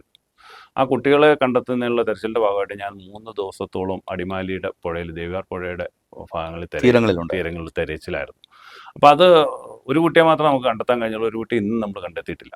അതിൻ്റെ തിരക്കിൽ നിൽക്കുമ്പോൾ മറ്റ് തൊടുപുഴ പോൾ നിലയങ്ങളിൽ നിന്നുള്ള ഫയർഫോഴ്സ് ഉദ്യോഗസ്ഥരെ ആ ചുമതലകൾ ഒരു 3 ദിവസത്തിന് ശേഷം ഏൽപ്പിച്ചിട്ട് തൽക്കാലം ഒരു വിശ്രമത്തിന് വേണ്ടി 3 ദിവസമായിട്ട് ഞാൻ ഈ കലക്കവെള്ളത്തിലാണ്. മൂന്നാറിലേക്ക് ഞങ്ങളുടെ യൂണിറ്റ് തിരിച്ച് ചെല്ലുമ്പോൾ ശരിക്കും ഞങ്ങൾ ആ യൂണിറ്റിൻ്റെ ഫ്രണ്ടിലേക്കാണ് ഈ അന്തോണിയാർ കോളനിയുടെ ഉരുൾപൊട്ടലിൻ്റെ തുടക്കം സംഭവിക്കുന്നത്. ഫയർഫോഴ്സിൻ്റെ ഞാൻ ഉൾപ്പെടുന്ന ആ യൂണിറ്റിൻ്റെ ആ സമയത്ത് മഴ പെയ്തുകൊണ്ടേ ഭയങ്കര വലിയ മഴയായിരുന്നു. അപ്പം പവർ സപ്ലൈ നിലച്ചു. 7:00 കൂടിയ ഒരു സമയമാണ്. കൂട്ട നിലവിളി, കാഴ്ച, ഓട്ടവും മാത്രമേ ഉള്ളൂ. നമുക്ക് അന്ധകാരം എന്ന് പറഞ്ഞാൽ 2005 മൂന്നാറിനെ നമുക്ക് ചിന്തിക്കാം. കാരണം 20 വർഷങ്ങൾക്ക് മുമ്പുള്ള മൂന്നാർ എന്നല്ല ഇന്ന് കാണുന്ന വെളിച്ചമൊന്നും എത്തിയിട്ടില്ല. ഒക്കെ തട്ടിത്തടഞ്ഞ ആളുകൾ റോഡിൽ പെടന്ന് വീഴുന്നു. ഇവരെ കൈ കിട്ടിയവരെല്ലാം എടുത്തുകൊണ്ട് ആരൊക്കെയോ ഓടുന്നുണ്ട്. അപ്പം ഞങ്ങളാകെ വാഹനത്തിലുള്ളത് 3 പേരോ മറ്റേ ഉള്ളൂ. കാരണം ബാക്കിയുള്ള ഒരു ഓഫീസിലാണ്. രാത്രിയാണ്, വൈകിട്ട് 7:30 മണി സമയത്താണ്. എന്ത് ചെയ്യണമെന്നറിയില്ല. ഫയർ എഞ്ചിൻ മറയൂർ റൂട്ടിൽ നിന്നും അവിടേക്ക് നല്ലതണ്ണിക്ക് ഫയർ സ്റ്റേഷനിലേക്ക് പോകുന്ന വഴിക്ക് തിരിയാൻ പോലും കഴിയാതെ അവിടെ തന്നെ ഒരു ചെറിയ മണ്ണിടിച്ചിലുണ്ടായിട്ട് അതിൻ്റെ കുടിയും കിടക്കും. അന്ന് നമ്മൾ ഇന്ന് കാണുന്ന പോലെ JCBയോ മറ്റ് യന്ത്ര സംവിധാനങ്ങളോ ഒന്നും ഇല്ല എന്നുള്ളതാണ് ഏറ്റവും വലിയ. ഇന്നിപ്പോൾ നമുക്ക് എവിടെ വിളിച്ചാലും നമുക്ക് JCB മിഷനറികളെല്ലാം കിട്ടും റെസ്ക്യൂവിന് വേണ്ടി. അന്ന് ഇതൊന്നുമില്ല. ഈ അടിമാലിലുള്ള ഒരു ഹാപ്പി എന്ന് പറയുന്ന ഒരു ഏജൻസിയുടെ ഒരു 1-2 JCB മറ്റേ ഉണ്ടെന്നാണ് പറയുന്നത്. അതുപോലും നമുക്ക് വിളിക്കാൻ നമ്പറുകളോ കാര്യങ്ങളോ ഒന്നും നമുക്കില്ല. എന്ത് തന്നെയാണെങ്കിലും സാർ, അത് രാത്രി ഒരു 10 മണിക്ക് ശേഷമാണ് ഒരേ ഒരു JCB നമുക്ക് അവിടേക്ക് റെസ്ക്യൂ വർക്കിന് വേണ്ടി കിട്ടുന്നത്. അന്ന് തുടങ്ങിയ പണി തുടർന്ന് 8 നാൾ നീളേണ്ടി വന്നു. 2005 8 നാൾ നീളുമ്പോൾ മൂന്നാർ കാർമൽ ബിൽഡിങ്ങിൻ്റെ ബാക്ക് സൈഡ്, അതായത് പള്ളിയുടെ ബാക്ക് സൈഡിൽ തന്നെ ഒരു വീടിൻ്റെ കരിങ്കൽ ഭിത്തി ഇടിഞ്ഞ് അമ്മയും മോളും അടങ്ങുന്ന 2 പേര് മണ്ണിനടി ജീവനോടെ കിടക്കുന്നു. അവരുടെ അരഭാഗം വരെ മൂടിപ്പോയിരിക്കുന്നു. അപ്പം ഞാനും എൻ്റെ കൂടെ വർക്ക് ചെയ്യുന്ന ജോയി എന്ന് പറയുന്ന ആൾ, അദ്ദേഹം റിട്ടയർഡായി. ഞങ്ങൾ എത്ര മണിക്കൂറുകൾ വെറും കൈകൊണ്ട് വർക്ക് ചെയ്തിട്ടാണ് ആ 2 പേരെ അവരെ അവിടെ നിന്ന് ജീവനോട് രക്ഷിക്കാൻ കഴിയും. അപ്പോൾ ഇതിനേക്കാൾ ഭീകരമായിരുന്നില്ലേ സാറേ പെട്ടിമുടി? തീർച്ചയായും. പെട്ടിമുടി നമുക്ക് സമാനതകളില്ലല്ലോ. പെട്ടിമുടി നമുക്ക് സമാനതയില്ല. ഇന്ത്യ കണ്ട ഏറ്റവും വലിയ ഡിസാസ്റ്റർ റിക്കവറിയാണ് പെട്ടിമുടി. അങ്ങനെയാണ് അതിനെ സമയത്തെത്താൻ കഴിഞ്ഞു അവിടെ? ഇല്ല, സമയത്തെത്താൻ കഴിഞ്ഞില്ല. അവിടെയാണ് സാർ ഏതോ ഒരു നട്ടപ്പാതിര സമയത്തല്ലേ സംഭവം? രാത്രി 2020 ഓഗസ്റ്റ് മാസം 6-ാം തീയതി അന്ന് നൈറ്റിൽ 10:45 എന്നാണ് അവിടെയുള്ള പ്രദേശവാസികൾ. ഞാൻ അതിനെക്കുറിച്ചൊരു എൻ്റെ സർവീസ് കാലത്തിന് ശേഷം ഞാനൊരു ഡോക്യുമെൻ്റ് ചെയ്തിട്ടുണ്ട് സാറേ. അപ്പോൾ അത് ഒരുപക്ഷെ സാറ് കണ്ടിരിക്കും, അല്ലെങ്കിൽ ഞാനത് കാണണം. അപ്പോൾ അതെന്ന് പറഞ്ഞാൽ ആ രാത്രി 10:45 സമയം, ഏകദേശം സ്ഥിരീകരിച്ച സമയം അതാണെങ്കിലും പിറ്റേ ദിവസം ഞാനടങ്ങുന്ന ഫസ്റ്റ് യൂണിറ്റ് അവിടെ ചെല്ലുന്നത് രാവിലെ 10:30-ക്ക് ശേഷമാണ്, മോർണിംഗ് 10. കാരണം അതിന് പല കാരണങ്ങളും അതിനകത്തുണ്ട് സാർ. കാരണം ഒന്ന്, പെട്ടിമുടി എന്ന് പറയുന്ന മൂന്നാറിൽ നിന്ന് 25 കിലോമീറ്ററുള്ള വിദൂരമായ ഒരു ഉൾപ്രദേശമാണ്. രാജമല കൂടി നമ്മുടെ സ്ഥലത്തിലെ ഏറ്റവും ഉയർന്ന കൊടുമുടി ആനമുടിയുടെ ചെരുവിലൂടെ നമ്മൾ വേണം, ചെരുവിലൂടെ അവിടെ ചെന്നിട്ട് വീണ്ടും വേണം പെട്ടിമുടിയിലേക്ക് എത്തിച്ചേരാൻ. പെട്ടിമുടി നമുക്ക് എനിക്കറിയാമെങ്കിൽ പോലും അങ്ങോട്ട് പോകുമ്പോൾ തന്നെ വളരെ വിദൂരത്തിൽ നിന്ന് ഇത് പൊട്ടിയൊലിച്ച് വന്നേക്കണം, അത് നമുക്ക് കാണാൻ സാധിക്കും. വളരെ വളരെ വിദൂരം. ഒരിക്കലും ആ പെട്ടിമുടി പ്രദേശത്തേക്ക് വരേണ്ട ഒരു ഉൾപ്പൊട്ടലല്ല അത്. ഭൂപ്രകൃതിയുടെ പ്രത്യേകത മൂലം മാത്രം അവിടേക്ക് വന്ന ആ ജനതയെ ഒന്നാകെ തൂത്തു കൊണ്ടുപോയി എന്ന് വേണം നമുക്ക് അതിനകത്ത് പറയാം. അപ്പം ഞങ്ങൾ രാവിലെ അവിടെ പെട്ടിമുടിയിലേക്ക് എത്തുമ്പോൾ അവിടെ കാണുന്ന കാഴ്ച എന്ന് പറഞ്ഞാൽ, നമ്മൾ 3 പേര് ആ സമയത്ത് രാത്രി 12ഓളം പേര് രക്ഷപ്പെട്ടതുണ്ട്. അതിനകത്ത് 3 ആളുകൾ വിക്ടിമുകൾ ഇപ്പം പെട്ടിമുടി തന്നെ താമസിക്കുന്നുണ്ട്, അവിടുത്തെ ക്യാൻറ്റീൻ നടത്തുന്ന ആളുകളൊക്കെ. അപ്പം അവർ രക്ഷപ്പെട്ടവരെ കുറിച്ച് ബാക്കി 70 മരണമാണ് നമ്മൾ സ്ഥിരീകരിച്ചിരിക്കുന്നത്. 70 മരണം സ്ഥിരീകരിച്ചു. 70 മരണത്തിൽ 66 പേരെയാണ് നമ്മൾ 22ഓളം ദിവസം നീളുന്ന റെസ്ക്യൂ വർക്കിലൂടെ. അതിൽ നല്ലൊരു പങ്കിനെ അവിടെ തന്നെ സംസ്കരിക്കും, കുറെ മാറി നമ്മൾ ഇപ്പുറത്തേക്ക് അവിടെ മാറി സംസ്കരിക്കും. അവിടെ നിന്ന് തിരിച്ച് മൂന്നാറിലേക്ക് രാജമലയിലേക്ക് പോരുന്ന റോഡിന് പെട്ടിമുടിയിൽ നിന്നും ഒരു 4 കിലോമീറ്റർ മുന്നോട്ട് വന്നു കഴിയുമ്പോൾ അതിനൊരു കമ്പനിയുടെ ഒരു സ്ഥലം കണ്ടെത്തി ആ മുഴുവൻ ആളുകളെ നമ്മൾ അവിടെ തന്നെ സംസ്കരിക്കുക. ടാറ്റയുടെ അതൊരു സ്മാരകം പോലെ എല്ലാം ചെയ്തിട്ടുണ്ട്. ടാറ്റയുടെ ഒരു ഹോസ്പിറ്റൽ അവിടെയുള്ള നമുക്കറിയാലോ, എസ്റ്റേറ്റുകളിൽ അവർക്ക് ഒരു ചെറിയ ഹോസ്പിറ്റൽ, ഒരു ക്ലിനിക്ക് എന്ന് പറയുന്നതായിരിക്കും ശരി, ഒരു സംവിധാനമുണ്ട്. അത് നമ്മൾ പെട്ടെന്ന് തന്നെ അറേഞ്ച് ചെയ്തിട്ട് നമ്മുടെ പോസ്റ്റ്മോർട്ടങ്ങളെല്ലാം അവിടെ നടത്തി. LP സ്കൂളും ഉണ്ട്. LP സ്കൂൾ അതെ, തൊട്ട് മേളിൽ ഇപ്പുറത്തെ കുന്നിൽ ഒരു LP സ്കൂളിൽ നിൽക്കുന്നുണ്ട്. പോസ്റ്റ്മോർട്ടം ചെയ്തിട്ട് അത് അവിടേക്ക് മാറ്റി അവിടെ വളരെ നല്ല രീതിയിൽ ആ കാര്യങ്ങളെല്ലാം അതിലെല്ലാം KDH കമ്പനിയുടെയും നമ്മുടെ ഭരണകൂടത്തിൻ്റെയും ജില്ലാ ഭരണകൂടത്തിൻ്റെ സംസ്ഥാന ഗവൺമെൻറ്റിൻ്റെയും എല്ലാ ഡിപ്പാർട്ട്മെൻറ്റുകളിലൊക്കെ വലിയ ഇതുണ്ടായിരുന്നു. സമയത്ത് ഏകോപിപ്പിക്കാൻ കഴിഞ്ഞു. പെട്ടിമുടി എൻ്റെ സർവീസിലെ ഏറ്റവും നല്ല ഏകോപനത്തോടെ ജോലി ചെയ്ത ഇതൊന്ന് പെട്ടിമുടിയെ ഞാൻ വിശേഷിപ്പിക്കും. പെട്ടിമുടി അതാണ് 2020 ആയല്ലോ സാർ, അപ്പോഴേക്കും നമ്മുടെ സംവിധാനങ്ങൾക്ക് കുറെ മാറ്റം വന്നു. അതെ, നമ്മൾ സാർ ഈ പെൻസ്റ്റോക്ക് ഒന്ന് പറയാമോ? പെൻസ്റ്റോക്ക് ദുരന്തം 2007 2007 സെപ്റ്റംബർ മാസം 17-ാം തീയതി എന്നുള്ളതാണ് അതിൻ്റെ ഒരു ഡേറ്റ് എൻ്റെ ഓർമ്മയിൽ നിന്ന്. അത് ഈ പറഞ്ഞ പോലെ സാറേ ഒരു വളരെ അവിചാരിതം, വളരെ എന്താ പറയണേ, ഒരു മാൻമെയ്ഡ് ഡിസാസ്റ്ററാണ്, മനുഷ്യനിർമ്മിതമായൊരു ദുരന്തമാണ്. എന്തുകൊണ്ടായിരിക്കും സാർ അങ്ങനെ വിശേഷിപ്പിച്ചത്? അത് തന്നെ പൊട്ടിയതല്ല? അല്ല, ഒരിക്കലും തന്നെ പൊട്ടില്ല, ഒരിക്കലും പെൻസ്റ്റോക്ക്. ലോകത്ത് സാർ മനസ്സിലാക്കുക, ലോകത്ത് തന്നെ ആദ്യവും ആയിട്ടാണ് ഇങ്ങനെ പെൻസ്റ്റോക്ക്. ഇന്ന് വേറൊന്നും റിപ്പോർട്ട് ചെയ്തിട്ടില്ല. നമ്മുടെ പന്നിയാർ പെൻസ്റ്റോക്ക് ദുരന്തം എന്നുള്ളത് ലോകത്ത് ഒരിടത്തും ഇത് വെള്ളം ഒഴുകി തിന്നാവൂലേ സാറേ? അങ്ങനെയല്ല സാറേ, അതിൻ്റെ ഞാൻ വളരെ പെട്ടെന്ന് പറയാം. കാരണം ഒരു ദിവസം 3:50 സമയത്ത് ഞാൻ വളരെ കൃത്യമായിട്ട് ഓർക്കുന്നു, പന്നിയാർ പവർ ഹൗസിനകത്തുള്ള ഡ്യൂട്ടിയിലുള്ള അസിസ്റ്റന്റ് എഞ്ചിനീയർ ഒരു ലേഡിയാണ്. അവർ എൻ്റെ ഓർമ്മ ശരിയാണെങ്കിൽ നമ്മുടെ അടിമാലിയിലുള്ള ഗവൺമെൻറ് റിട്ടയർഡ് ഡോക്ടർ അജയകുമാറിൻ്റെ വൈഫാണ്. ഫോണിൽ വിളിക്കുകയാണ്, ടെലിഫോൺ ലൈനിൽ ഫയർഫോഴ്സിലേക്ക് വിളിക്കുന്നു. ആവശ്യപ്പെടുന്നത് പൊന്മുടി ഡാമിൻ്റെ ഇൻടേക്ക് ഷട്ടർ എന്ന് പറഞ്ഞാൽ സാറേ, നമ്മളുടെ ഡാമിൽ നിന്നുള്ള വെള്ളം ടണൽ വഴി ഈ പെൻസ്റ്റോക്ക് പൈപ്പ് ആരംഭിക്കുന്നിടത്ത് സർജ് ഷാഫ്റ്റ് വാൽവ് ഹൗസ് എന്ന് പറയുന്ന ഒരു ഇടത്തേക്ക് എത്തിക്കലാണ്. അപ്പം അത് നമുക്ക് കണ്ടിട്ടുള്ളവർക്ക് അറിയാൻ, കാരണം വലിയ ഹ്യൂജ് ആയിട്ടുള്ള വലിയ ടണലാണ്. നമ്മുടെ എല്ലാ ജലാശയങ്ങളിലും എല്ലാ ജലവൈദ്യുത പദ്ധതിയുടെയും ഏറ്റവും പ്രധാന അതിലേക്കുള്ള ആ ആ ടണലിൻ്റെ ഫേസിലുള്ള ഷട്ടറുണ്ട്. ആ ഷട്ടർ ക്ലോസ് ചെയ്യാൻ വേണ്ടിയിട്ടാണ് ഈ KCBയിലെ എഞ്ചിനീയർ ഞങ്ങളോട് ആവശ്യപ്പെട്ടു. ഞാൻ ആ കോൾ എടുക്കുന്ന ഞാനാണ്. അവരോട് ഈ കാര്യങ്ങൾ ചോദിക്കുമ്പോൾ ഇങ്ങനെ ഒരു ഷട്ടർ ക്ലോസ് ചെയ്യണമെന്ന് പറഞ്ഞപ്പോൾ ഞാൻ സംശയം ചോദിച്ചു, എന്തിനാണ് മാഡം, അതിന് ഞങ്ങളുടെ ആവശ്യം എന്താ? KCB പോലുള്ളൊരു സ്ഥാപനത്തിൽ ഞങ്ങൾ ഷട്ടർ ക്ലോസ് ചെയ്യാൻ ഞങ്ങളുടെ ആവശ്യമില്ല. അവരതിൻ്റെ ടെക്നിക്കലി ഏറ്റവും ഇതാണ്, നമ്മൾ അത്ര ടെക്നിക്കലി ഇതല്ല. അപ്പോൾ അത് ഞാൻ ആ സംശയമെല്ലാം പങ്കുവച്ചപ്പോൾ അവർ വീണ്ടും എന്നോട് ആവശ്യപ്പെട്ടു, സാർ അതല്ല, നിങ്ങൾ എത്തിയേ പറ്റൂ. അപ്പോൾ ഞാൻ എവിടെ എത്തണമെന്ന് ചോദിച്ചപ്പോൾ പൊന്മുടി ഡാമിൽ എത്തണം, നിങ്ങൾ എത്രയും വേഗം എത്തണം. അപ്പം എൻ്റെ ആശങ്ക വർദ്ധിച്ചു. ഇവരുടെ സംസാരത്തിൽ നിന്നുമെല്ലാം എനിക്ക് തിരിച്ചറിയാൻ സാധിച്ചു. അവിടേക്കുള്ള, ഞാൻ തന്നെയാണ് ഫയർ എഞ്ചിൻ ഓടിക്കുന്നത്, അവിടേക്കുള്ള എൻ്റെ യാത്രയിൽ ഭയങ്കരമായ ഒരു ഉൾപ്പേടി ഉണ്ടായിരുന്നു. ഒന്നും എൻ്റെ കൂടെയുള്ള യൂണിറ്റിലാരും അറിഞ്ഞില്ല. പക്ഷേ ഞാൻ വെള്ളത്തൂലിലെ സർക്കാർ ഹൈസ്കൂളിൻ്റെ മേളിൽ ആ കുന്നിൻ്റെ മലയിൽ നിൽക്കുമ്പോൾ ദുരന്തമെല്ലാം സംഭവിച്ചു കഴിഞ്ഞിരുന്നു. ഞാനതെല്ലാം അവിടെ നിന്ന് കാണുകയാണ്. അപ്പം ഞാൻ മനസ്സിൽ പേടിച്ചതെല്ലാം സംഭവിച്ചു, അതിനോടൊക്കെ സംഭവിച്ചു കഴിഞ്ഞിരുന്നു. എന്നെ അവർ കോൾ ചെയ്യുമ്പോൾ ഇത് സംഭവിച്ചിട്ടില്ല, ദുരന്തം സംഭവിച്ചിട്ടില്ല. സംഭവിക്കാതിരിക്കാനുള്ള മുൻകരുതലാണ് ഇവർ ഈ ഷട്ടർ അടയ്ക്കണം. അവർക്ക് അടയ്ക്കാൻ കഴിയാതിരുന്ന സാറേ, ഞാനപ്പോൾ അത് ശരിക്കും പറഞ്ഞാൽ അതൊരു വലിയ ഉത്തരവാദിത്വമില്ലായ്മ എന്ന് പറയേണ്ടി വരും. ഇത് പൊട്ടാനുള്ള കാരണം സാറ് മനസ്സിലാക്കുക, ഡാമിൽ നിന്നുള്ള വെള്ളം ടണൽ വഴി സർജിലേക്ക് എത്തിച്ചേരുമ്പോൾ അതിൻ്റെ പ്രഷർ, ഗ്രാവിറ്റി പ്രഷർ കൃത്യമായിട്ടും ഈ വാൽവിൽ നിലനിൽക്കും.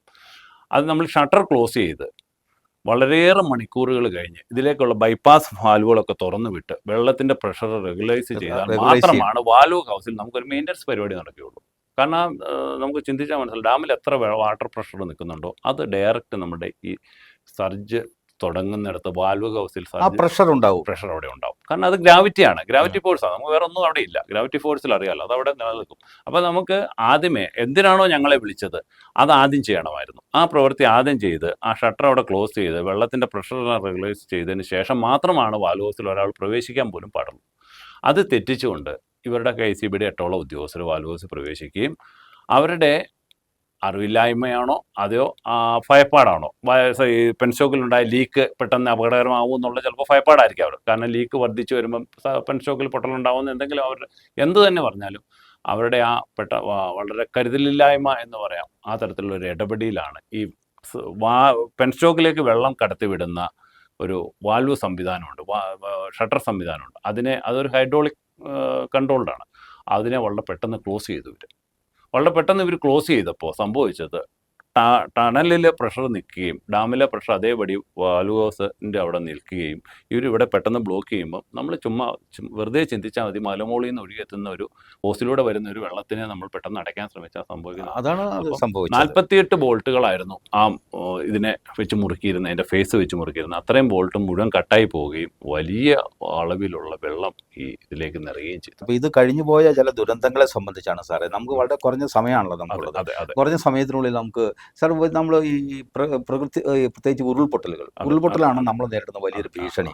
ഇടുക്കിയെ സംബന്ധിച്ച് ഉരുൾപൊട്ടലുകൾ, ഈ മഴക്കാലത്ത് ഉരുൾപൊട്ടലുകളൊക്കെ നമുക്ക് എന്തെല്ലാം മുൻകരുതലുകളാണ് സാറിൻ്റെ ഒരു അനുഭവത്തിൽ നിന്ന് പറഞ്ഞാൽ?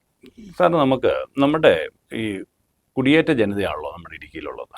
അപ്പോൾ ഇവിടെയുള്ള ഇപ്പോൾ ഉള്ള തലമുറയെ നമുക്ക് മാറ്റി നിർത്താം. പക്ഷേ ഇപ്പോഴും നമുക്കൊരു ഏജ്ഡ്, നമ്മളൊരു ഈ പറഞ്ഞ നമ്മളുടെ എൻ്റെയൊക്കെ ഏജിൽ ഒരു 50 വയസ്സിന് മേളിലേക്കുള്ള അല്ലെങ്കിൽ അത്തരത്തിലുള്ള ആളുകളെ സംബന്ധിച്ച് നമ്മുടെ പ്രകൃതിയായിട്ട് വളരെ അടുത്ത് ജീവിച്ചു വരുന്ന ആളുകൾ, അവർക്ക് ഈ പ്രകൃതിയെ വളരെ നല്ല രീതിയിൽ അടുത്തറിയാവുന്ന ആളുകളാണ്.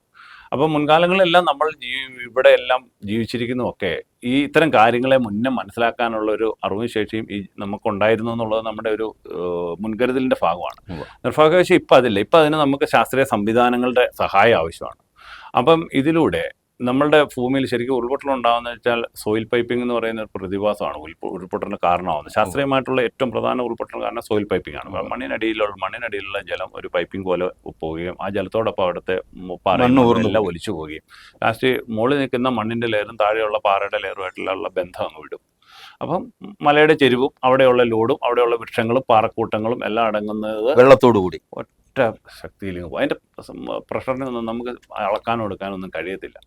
അപ്പം ഈ തരത്തിലുണ്ടാകുന്ന പക്ഷേ ഈ പ്രദേശങ്ങളെ നമുക്ക് നിരീക്ഷിച്ച് മനസ്സിലാക്കാൻ ലാൻഡ് സ്ലൈഡിങ് ഇത് ശരിക്കും ഉരുൾപൊട്ടലും ലാൻഡ് സ്ലൈഡിങ്ങും ഒരു രണ്ടാണെന്ന് പറയേണ്ടി വരും. കാരണം ലാൻഡ് സ്ലൈഡിംഗ് എന്ന് പറഞ്ഞാൽ ഒരു ഭാഗത്തെ ഭൂവൽക്കത്തിൽ നിന്ന് ഒരു പ്രദേശം മണ്ണ് ഒന്നായി അങ്ങ് നിരങ്ങി നീങ്ങുന്നത്. അതിന് മഴ വേണമെന്നൊന്നുമില്ല. മഴ അതിനൊരു കാരണമാണ്. നിരങ്ങി നീങ്ങി മാറി അങ്ങോട്ട് നിൽക്കാം, അല്ലെങ്കിൽ ഭൂചലനം ഉണ്ടായാലും മാറി നിൽക്കാം. ഈ ഉരുൾപൊട്ടൽ എന്ന് പറഞ്ഞാൽ ഭൂവൽക്കം ശേഖരിച്ച് വെച്ചിരിക്കുന്ന വലിയ എമൗണ്ടിലുള്ള ലക്ഷക്കണക്കായ ലിറ്റർ ജലവും പാറയും മണ്ണും എല്ലാം അടങ്ങുന്ന വലിയൊരു ഭൂപ്രദേശം മൊത്തം ഒന്നാകെ തുടച്ചു നീക്കപ്പെടുന്നു. കാരണം കാലങ്ങളായിട്ടുള്ള ഞാൻ ആദ്യം പറഞ്ഞ സോയിൽ പൈപ്പിംഗ് പോലുള്ള സംവിധാനത്തിലൂടെ മണ്ണും പാറയുമായിട്ടുള്ള നമ്മുടെ സഹിൻ്റെ താഴ്വര എല്ലാം പാറകൾ വളരെ വിസ്തൃതമായിട്ട് കിടക്കുന്നുണ്ട്. നമ്മളെല്ലാം ഉപയോഗിക്കുന്ന റോഡും കെട്ടിടങ്ങളും എല്ലാം പണിയുന്നത് ഇതിൻ്റെ മേളിലുള്ള മണ്ണിലാണ് നമ്മളിതെല്ലാം പണിയുന്നത്.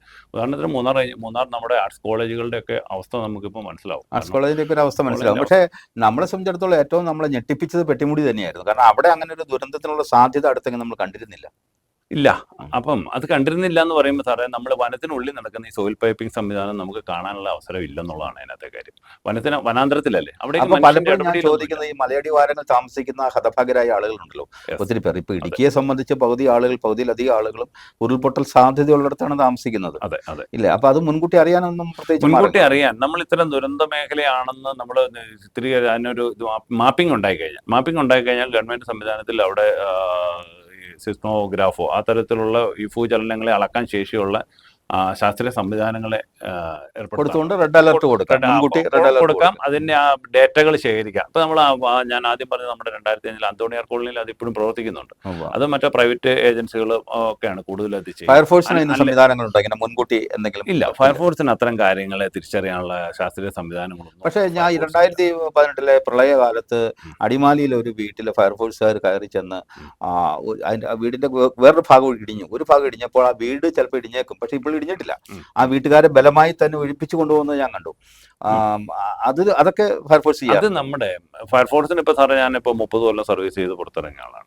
നമ്മൾ ഈ ഒരു ദുരന്ത മേഖല അല്ലെങ്കിൽ ഒരു മഴക്കാലം ഉണ്ടാകുമ്പോൾ അല്ലെങ്കിൽ നമ്മൾ യാത്ര ചെയ്യുമ്പോൾ അല്ലെങ്കിൽ നമ്മളുടെ എല്ലാ ഇതിലും ശരിക്കും ഒരു ഫയർഫോഴ്സ് ഉദ്യോഗസ്ഥനെ സംബന്ധിച്ച് ഇത്തരം അപകടങ്ങളെ വളരെ പെട്ടെന്ന് തിരിച്ചറിയാനുള്ള ഒരു നിരീക്ഷണ പാഠവും ഉണ്ടാവും. അയാൾക്ക് സ്വയം ഉണ്ടായി ആർജിച്ചു വരുന്നതാണ് അദ്ദേഹത്തെ അവരിലേക്ക്. കാരണം അവരുടെ ജോലിയുടെ സ്വഭാവം അതാണ്. അതൊരു കമ്മിറ്റഡ് ആയ ഉദ്യോഗസ്ഥനെ കഴിയും. അതെ, അത് തീർച്ചയായിട്ടും അദ്ദേഹത്തിന് കഴിയണോ? അത് കമ്മിറ്റഡ് ആയ ഉദ്യോഗസ്ഥനെ സംബന്ധിച്ച് അദ്ദേഹത്തിന്റെ എല്ലാ നീക്കങ്ങളിലും എല്ലാ ഇതിലും ഞാനിപ്പോൾ ഇവിടെ ഇരിക്കുകയാണെങ്കിൽ പോലും ഇവിടെ അതിനുള്ള സാധ്യത ഉണ്ടെങ്കിൽ പോലും അതുപോലെ നമ്മുടെ നിരീക്ഷണത്തിലേക്ക് വേണമെങ്കിൽ കടന്നു വരാം. അപ്പം അങ്ങനെ ഒരു നിരീക്ഷണമുള്ള ആളാണ്. ഇപ്പോൾ സാറ് പറഞ്ഞ പോലെ ഒരു വീട്ടിൽ നിന്ന് ആളുകളെ ഒഴിപ്പിച്ചു എന്ന് പറഞ്ഞു കഴിഞ്ഞാൽ അത് മുൻകരുതലാണ്. ഉറപ്പായിട്ടും ആ ഉദ്യോഗസ്ഥന് അറിയാം, അല്ലെങ്കിൽ ആ യൂണിറ്റിന് അറിയാം അവിടെ ഒരു അപകട സാധ്യതകൾ ഉണ്ടെന്നുള്ളത്. കാരണം അവരുടെ മുൻ അനുഭവങ്ങളാണത്. അപ്പോൾ അത് ധാരാളം ഇടപെടാൻ പറ്റും. മറ്റൊരു സിവിലിയന് മനസ്സിലാക്കാൻ കഴിയുന്നേക്കാൾ കൂടുതൽ കാര്യങ്ങൾ ഇത്തരം ഒരു മേഖലയിൽ വർക്ക് ചെയ്യുന്ന ഫയർഫോഴ്സ് ഉദ്യോഗസ്ഥർക്കോ NDRFന്റെ ആളുകൾക്കോ മറ്റ് പരിചയസമ്പന്നരായ ആളുകൾക്ക് ഇത് തിരിച്ചറിയാൻ സാധിക്കും. സാർ, ഇപ്പോൾ ഈ അടുത്ത കാലത്ത് ഈ വാഹനങ്ങൾക്ക് തീ പിടിക്കുന്ന സംവിധാനം കൂടി വരികയാണ്. പഴയ കാലത്ത് ഇത്രയും നമ്മൾ അതെ കേട്ടിട്ടില്ല. അതെ അതെ ഇപ്പോൾ ഇന്ന് നമ്മൾ ഇത് സംസാരിക്കാൻ റെക്കോർഡിങ്ങിന് വേണ്ടിയിട്ടാണ് നമ്മൾ ഇന്ന് സ്റ്റുഡിയോയിൽ ഇരിക്കുന്നത്. അതെ ഈ ഇരിക്കുന്ന സമയത്ത് പോലും അപ്പോൾ ഇന്ന് രാവിലെ ചെങ്ങനെ ഒരു സ്കൂൾ ബസ്സിന് തീ പിടിച്ചിട്ടുണ്ട്. പേടിച്ചു. 17 കുട്ടികളാണ് തലനാരി ഇഴയ്ക്ക് രക്ഷപ്പെട്ടത്. അത്ഭുതകരമായി രക്ഷപ്പെടുകയായിരുന്നു. കേട്ടോ. വാഹനങ്ങൾക്ക് തീ പിടിക്കുന്ന സംവിധാനങ്ങൾ മിക്കവാറും ഒരു ഒന്നരാടം ദിവസം പത്രം വളരെയധികം കൂടുന്നുണ്ട്. കാറുകളാണ് കൂടുതൽ വളരെ കത്തുന്നത്. കാറുകൾ എല്ലാ വാഹനങ്ങളും അതിനകത്ത് പെടുന്നുണ്ട്. പഴയതും പുതിയതുമായ ഒക്കെ വാഹനങ്ങൾ. അതിനകത്ത് ഈ പെട്രോൾ വാഹനങ്ങൾ കത്തുന്നതിൽ ഇപ്പോൾ പെട്രോളിൽ കലർത്തുന്ന ഏതോ ഒരു രാസഘടകം, അത് പൊല്യൂഷൻ കൺട്രോളിന് വേണ്ടിയിട്ട് മലിനീകരണ തോത് കുറയ്ക്കുന്നതിന് വേണ്ടി ഒരു പെട്രോളിൽ അഡീഷണൽ ആയിട്ട് ആഡ് ചെയ്യുന്ന ഏതോ ഒരു കെമിക്കൽ, അത് ഏതോ ഒരു ജീവിയെ, ഒരു വണ്ട് പോലുള്ള അങ്ങനെ എന്തോ ഒരു ജീവിക്ക് ഇത് ആകർഷിക്കുന്നുണ്ടെന്നും, അത് ഈ പെട്രോൾ ഹോസുകളിലെ പെട്രോൾ കടന്നു പോകുന്ന വാഹനങ്ങളുടെ അവിടെ ചില ദ്വാരങ്ങൾ വീഴ്ത്തുകയും അവിടെ പെട്രോൾ ലീക്കേജ് ഉണ്ടാവുന്നൊക്കെ ആധികാരികമല്ല. അത്തരൊരു ചില നിഗമനങ്ങൾ പുറത്തു പുറത്തു വരുന്നുണ്ട്. പക്ഷേ എനിക്ക് ഈ തോന്നുന്നത് ഇലക്ട്രിക്കൽ തകരാറ് എന്ന് പറയാൻ പറ്റും. അതെങ്ങനെയാണെന്നറിയോ സാറേ, ഈ വാഹനങ്ങൾ കമ്പനി ഒരു വാഹനം നിർമ്മിച്ചു വിടുമ്പോൾ, ഇപ്പം നമ്മളെല്ലാം ഉപയോഗിക്കുന്ന പുതിയ തലമുറയിൽപ്പെട്ട വാഹനങ്ങളാണ്. കമ്പനി അതിന് കൃത്യമായ ഇലക്ട്രിക്കൽ സർക്യൂട്ടും ഇലക്ട്രിക്കൽ സംവിധാനങ്ങളും അതിൻ്റെ ഓരോ സെക്ഷനിലേക്കുള്ള വയറിൻ്റെ കപ്പാസിറ്റികളും എല്ലാം നിർണ്ണയിച്ച് കൃത്യമായിട്ടാണ് അതിൻ്റെ കാര്യങ്ങൾ അറേഞ്ച് ചെയ്യുന്നത്. വാഹനങ്ങൾ വ്യക്തികളുടെ കൈ കിട്ടുമ്പോൾ അവരുടെ താല്പര്യപ്രകാരം എനിക്ക് തോന്നുന്നു പല മാറ്റമറിക്കലുകളും ഇതിനകത്ത് ചെയ്യുന്നുണ്ട്. തീർച്ചയായിട്ടും അവര് കുറെ അഡാപ്റ്റേഷൻസ് ചെയ്യുന്നുണ്ട്, പ്രത്യേകിച്ച് ഇലക്ട്രിക്കൽ കാരണം ഇലക്ട്രിക്കലാണ് വരുന്നത്. കാരണം ഹോണുകൾ ഫിറ്റ് ചെയ്യുക, കൂടുതൽ ലൈറ്റുകൾ ഫിറ്റ് ചെയ്യുക, അല്ലെങ്കിൽ അനാവശ്യമായിട്ടുള്ള വയറുകൾ എടുത്ത് മറ്റ് കാര്യങ്ങളിലേക്ക് കൊണ്ടുപോകുക, ഇവരുടെ ഒരു താല്പര്യം ആണ്. അപ്പം അത് ഇവർക്ക് ഇതിന്റെ ശാസ്ത്രീയമായിട്ട് ഈ പുതിയ തലമുറയ്ക്ക് അതിനകത്ത് കുറച്ച് താല്പര്യം ഉണ്ട്. നമ്മൾ റോഡിൽ കാണുന്നുണ്ടല്ലോ ഈ പുതിയ തലമുറയിലെ ആളുകൾ എന്നും നമ്മുടെ MVDക്ക് ഇവരുടെ പുറകെ നടക്കാൻ ഇപ്പം നേരമുള്ളൂ. കാരണം എന്താണെന്ന് വെച്ച് കഴിഞ്ഞാൽ ഈ കഴിഞ്ഞ ദിവസം മൂന്നാർ ഗ്യാപ്പ് റോഡിലേക്ക് ആളുകൾ കാറിന് ഡോർ അടച്ച് ഉള്ളിൽ സുരക്ഷിതമായിട്ട് സീറ്റ് ബെൽറ്റ് ഇട്ട് യാത്ര ചെയ്യേണ്ടതിന് പകരം ആ ഗ്ലാസ് തുറന്നിട്ട് ആ ഡോറിന്റെ മുകളിൽ കയറി ഇരുന്ന് ഫോട്ടോ എടുക്കുകയും മറ്റ് പുറകെ വരുന്ന വാഹനങ്ങളിൽ വരുന്ന വീഡിയോയ്ക്ക് പോസ്റ്റ് ചെയ്യുകയും ഒക്കെ ചെയ്യുക എന്ന് പറഞ്ഞു കഴിഞ്ഞാൽ നമുക്ക് എന്താ പറയുക, അതിനകത്ത് നമുക്ക് ഇതൊക്കെ ഒരു കൾച്ചറിന്റെ ഭാഗമായി മാറേണ്ടതാണ് സാറേ. പക്ഷെ നമ്മുടെ നാട്ടിൽ ഇതൊക്കെ വല്ലാതെ കൂടി വരുന്നു. ഞാൻ സമയത്തിന്റെ കുറവുമല്ലാണ്. ഇപ്പൊ നമുക്ക് ദേശീയപാത നിർമ്മാണത്തിലാണല്ലോ. നമ്മുടെ സാർ സൂചിപ്പിച്ച കുണ്ടന്നൂർ തൊട്ടുള്ള പാതയുടെ നിർമ്മാണമാണ് നടക്കുന്നത്. സത്യത്തിൽ അപകടകരമായി ഇപ്പൊ മഴയോട് തുടങ്ങുമ്പോൾ പാത ഇരട്ടിപ്പിക്കേണ്ടതാണ്, അല്ലെങ്കിൽ പാത നന്നാക്കാതിലൊന്നും സംശയമില്ല. പക്ഷെ അതിന്റെ ഈ പാറയുടെ ഖനനം, ഒപ്പം തന്നെ പാറ പൊട്ടിക്കല്, ഇതൊക്കെയായിട്ട് ബന്ധപ്പെട്ട് അപകടകരമായ നിലയിലാണ് നിൽക്കുന്നത്. ഇപ്പൊ അടുത്ത ദിവസം തന്നെ 14-ാം മൈലിൽ മണ്ണിന്റെ അടിയിൽ പോയി 2 തൊഴിലാളികൾ. അവര് പെട്ടെന്ന് റെസ്ക്യൂ ഉണ്ടായി, രക്ഷപ്പെടുത്താൻ കഴിഞ്ഞു. ഫയർഫോഴ്സ് എത്തുന്നതിന് മുമ്പേ തന്നെ രക്ഷപ്പെടുത്തിയിരുന്നു അല്ലേ? ഫയർഫോഴ്സ് എത്തിയെന്ന് എനിക്ക് തോന്നുന്നു. എത്തിയിട്ടുണ്ടാവും. അതിന് മുമ്പ് തന്നെ തൊഴിലാളികൾ വിദഗ്ധ തൊഴിലാളികളാണല്ലോ വർക്ക് ചെയ്യുന്നത്. അതൊരു നിർമ്മാണവുമായിട്ട് ബന്ധപ്പെട്ട അത്തരം സാറേ നമ്മുടെ ഏത് മേഖലയിലുള്ള നിർമ്മാണ പ്രവർത്തനങ്ങൾ, റോഡായിക്കോട്ടെ, കമ്പനി മറ്റ് ഇതുകളായിക്കോട്ടെ, അല്ലെങ്കിൽ ഡാമുകളായിക്കോട്ടെ, എന്ത് നിർമ്മാണ മേഖലയിൽ നമുക്ക് അപകടം അത് ഒരു സ്വാഭാവികമാണ്. ഇതിനെല്ലാം ശരിക്കും പറഞ്ഞ അതിൻ്റെ കമ്പനികൾ ഇപ്പം EKK എന്ന് പറയുന്ന കമ്പനിയാണ് നമ്മുടെ റോഡ് നിർമ്മിക്കുന്നത്. അപ്പോൾ അവർ വിദഗ്ധരായ തൊഴിലാളികളൊക്കെ തന്നെ ആയിരിക്കും അവിടെ നിർത്തുന്നത്. എങ്കിൽ പോലും നമ്മുടെ ഈ നാട്ടിലെ തൊഴിലാളികളുടെ ദാരിദ്ര്യം കാരണം നമ്മൾ മറ്റ് സംസ്ഥാനങ്ങളിൽ നിന്നുള്ള അന്യസംസ്ഥാന തൊഴിലാളികൾ ധാരാളം ആശ്രയിക്കുന്നുണ്ട്. അവർ അതിൻ്റെ ഒരു വൈദഗ്ധ്യം ശ്രദ്ധിച്ചവരാണോ എന്ന് നമുക്ക് പറയാൻ കഴിയില്ല. കൂടുതൽ അപകടത്തിൽപ്പെടുന്നതും മരണപ്പെടുന്നതും പരിക്ക് പറ്റുന്നതും ഒക്കെ മിക്കവാറും എനിക്ക് തോന്നുന്നു അന്യ സംസ്ഥാനങ്ങളിൽ നിന്ന് വരുന്ന ആളുകളാണെന്നാണ് നമുക്ക് മനസ്സിലാക്കാൻ കഴിയുന്നത്. അപ്പോൾ അതിൽ ഇവരുടെ ഒരു കൃത്യമായിട്ടുള്ള ആ ഓരോ വർക്ക് നടക്കുന്ന യൂണിറ്റുകളിൽ ആ ഏരിയകളിലുള്ള വിദഗ്ധരായ എഞ്ചിനീയർമാർ അല്ലെങ്കിൽ സൂപ്പർവൈസർമാർ, അത്ര അല്പം കൂടെ നല്ല അതിനുള്ള ഒരു ഡെഡിക്കേറ്റഡ് ആളുകളുടെ ഒരു സാമീപ്യത്തിന്റെ കുറവ് സംഭവിക്കാം. ഈ റോഡ് ഉണ്ടാകുന്ന അപകടങ്ങൾ. മറ്റൊരു കാര്യം നമ്മൾ ശ്രദ്ധയിൽപ്പെടുന്നത്, ഞാനൊരു അധ്യാപകനായിരുന്നു, സാറിന് അറിയാലോ. ഒരു അധ്യാപകൻ എന്ന നിലയിൽ ഏറ്റവും കൂടുതൽ എന്നെ വേദനിപ്പിക്കുന്ന സംഭവം, നമ്മളിപ്പോൾ ഈ സാംസ്കാരിക മേഖലയിൽ പ്രവർത്തിക്കുന്ന ഒരാളെന്ന നിലയിൽ ചെല്ലുന്ന സ്കൂളുകളിൽ, ഹയർ സെക്കൻഡറി സ്കൂളുകളിലൊക്കെ പറയുന്നുണ്ട്, ഈ കുട്ടികളെ നിങ്ങൾ അനാവശ്യമായി ജലാശയങ്ങളിലേക്ക് വിടരുത്. പുഴകളിൽ, ജലാശയങ്ങളിലൊക്കെ കെട്ടിക്കിടക്കുന്ന വെള്ളത്തിലൊക്കെ കുട്ടികൾ പോയി ഇതെന്തോ വലിയ സുഖം എന്നുള്ള നിലയിൽ എടുത്ത് ചാടുകയാണ്. പക്ഷെ ഇവർക്ക് നീന്തലൊന്നും അറിയില്ല. എന്താണ് ഇവർക്ക് അവയർനെസിന്റെ പ്രശ്നമാണോ? സാർ, നമ്മുടെ വിദ്യാഭ്യാസ സംവിധാനത്തിന്റെ പ്രശ്നമാണെന്ന് ഞാൻ അതിനെ പറയുള്ളൂ. നമ്മുടെ വിദ്യാഭ്യാസം എന്ന് പറയുന്നത് അതിനകത്ത് കേവലം A+ വാങ്ങാനുള്ള ഒരു വിദ്യാഭ്യാസമായിട്ട് അതപ്പതിച്ചു പോയി എന്ന് ഞാൻ പറയുന്നതിൽ എനിക്ക് യാതൊരു മടിയില്ല. ജീവിത നൈപുണ്യങ്ങൾ പഠിപ്പിക്കുന്നില്ല. പഠിപ്പിക്കുന്നില്ല. ഉം. കാരണം നമ്മൾ ആരും സാറോ ഞാനോ ഒന്നും പഠിച്ചത് ഈ A+ന് വേണ്ടിയിട്ടല്ല. അല്ല. നമ്മൾ പുസ്തകത്തിലുള്ള പുസ്തകത്താളുകളെ പഠിച്ചു, നമ്മുടെ കഴിവനുസരിച്ചുള്ള മാർക്ക് വാങ്ങി, നമ്മൾ പരീക്ഷകൾ ജയിച്ചിട്ടുണ്ട്, ഡിഗ്രികൾ നേടിയിട്ടുണ്ട്, ജോലികൾ സമ്പാദിച്ചിട്ടുണ്ട്. തീർച്ചയായും. കേവലം ഇന്നത്തെ നമ്മുടെ ഒരു വിദ്യാഭ്യാസ സംവിധാനത്തിൽ അതൊക്കെ മാറ്റി നിർത്തിയിട്ട് പുസ്തകം പൂർണ്ണമായിട്ട് ഒരു കുട്ടിയെ അവൻ്റെ ഒരു ദിവസത്തിൻ്റെ എനിക്ക് തോന്നുന്നു 70-80% ഈ പഠനം തന്നെ കവർന്നെടുക്കുന്നു. പുസ്തകത്താളിൽ നിന്ന് അവനെ വിടുതൽ ചെയ്യുന്നില്ല. സ്കൂൾ കഴിഞ്ഞാൽ ട്യൂഷൻ കഴിഞ്ഞാൽ മാതാപിതാക്കളുടെ അടുത്ത അതിനുശേഷം രാവിലെ പോകാനുള്ള തയ്യാറെടുപ്പ്. അപ്പം അങ്ങനെ ഒരു കുട്ടിയുടെ ജീവിതം ഒരിക്കലും സാമൂഹ്യ പഠനവുമായിട്ട് ബന്ധപ്പെട്ട് മാറ്റുന്നില്ല. ആ വിദ്യാഭ്യാസത്തിലെ ആ വലിയ അപാകത ഇവനെ സമൂഹത്തെ, അതായത് പ്രകൃതിയിൽ നിന്നും, ഒറ്റ വാക്കിൽ പറഞ്ഞ പ്രകൃതിയിൽ നിന്നും മാറ്റി നിർത്തുന്നു. തീർച്ചയായിട്ടും സാറ് പറഞ്ഞതിലൊക്കെ വളരെ വാസ്തവമുണ്ട്. സോഷ്യൽ കൺസ്ട്രക്റ്റിവിസം എന്ന് പറയുന്ന ഒരു സിദ്ധാന്തത്തിന്റെ അടിസ്ഥാനത്തിലൊക്കെയാണ് വിദ്യാഭ്യാസം നടക്കേണ്ടത്. അതിന് ജനാധിപത്യപരമായ മുഖം ഉണ്ടാകണം.